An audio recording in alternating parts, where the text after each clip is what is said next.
Yo, what's up? Welcome to AWOL Fitness. I see that you signed up. Now I gotta get you signed in. Alright, look, it's not that hard.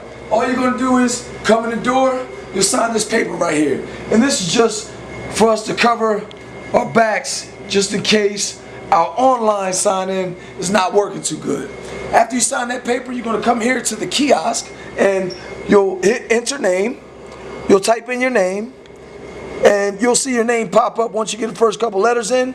You'll see a bunch of classes for the day. They'll all pop up. Now, since I'm doing this on the weekend and we only have one class on the weekend, that's the class I'll pick here. And boom, this lady, she already attended class, but it's going to ask you to check in right there. You'll check that. Once you sign in, hit done, and you'll move in and you'll get ready for class. Now, if there's a lot of people coming today in class, we'll have more kiosks set up right here. So you can do the same sign-in on the kiosk right here on the wall.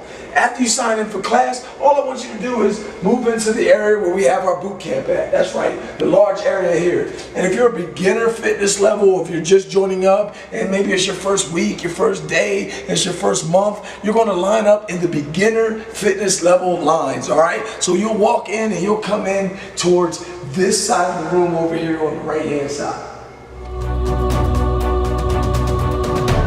I am results. Because your results are the only thing that matters.